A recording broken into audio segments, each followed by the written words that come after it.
Hi, welcome back to the Power TV Garage. I'm Bobby Kimbrough. I grew up in the late 60s and early 70s with cars like this one behind me, 1970 Nova. I love these cars, they're spectacular. Today we're going to be talking about electronic ignition systems. I know what you're thinking, these old cars sometimes were hard to start. They were very cold-blooded. You'd have to crank and crank and crank away to step on the gas pedal and try to find the right combination. A big smile would come across your face and you could drive away. That's old technology. It's out the window. It's been gone for a long time. And in 2008, MSD, one of the pioneers in electronic ignition technology, is releasing their next generation of 6AL series, the 6AL2. MSD has been making ignition boxes since the 1970s, and the MSD 6AL has been the most popular ignition box in the world. Now MSD has released a new MSD 6AL2. This is the latest and greatest from MSD and has some big-time improvements over the existing 6AL. The 6AL2 combines a brand new housing, new digital circuitry, and more power in a sleek package. You will still receive the multiple sparks like the original box, but now with a higher output to ensure complete combustion. Another upgrade is the RPM and two-step rev control built into the housing. Adjustments are now made via 4 rotary dials for 100 RPM increment control. It is activated by a switch that you can mount inside the car.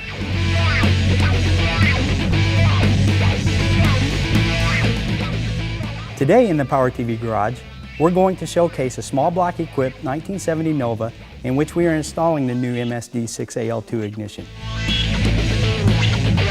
The 6AL2 is a universal ignition for different types of engines like 4, 6, or 8 cylinders like our small block Chevy. It allows you to set the RPMs for the two-step rev limiter, as well as the adjustment of the spark advance and retard. The ignition box comes complete with shock mounts that can be installed anywhere. This 6AL2 will go on a Nova passenger side firewall. The shock mounts will limit engine vibration and provide a cushion to prevent any damage to the internal components.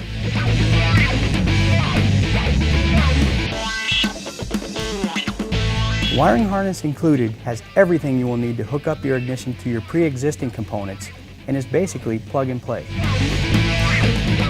The last step after mounting the MSD box is to wire the two-step rev limiter to a switch inside the car. This will give the driver easy access and allow the two-step rev limiter to be activated on demand. Now that we've wrapped up the installation, we're ready to hit the road.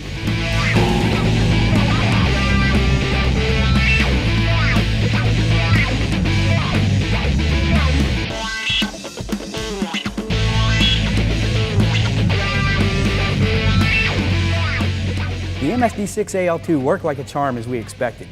Now we're off to test the rev limiter and two-step functions.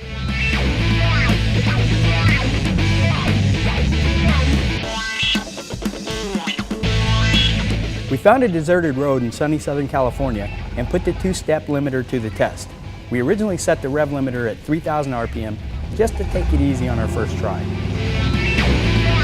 Once the two-step was activated, we put the pedal to the floor and the engine stayed right at the 3,000 RPM range. We made sure to make one more two-step test at the 4,000 RPM range after adjusting the rev limiter one last time.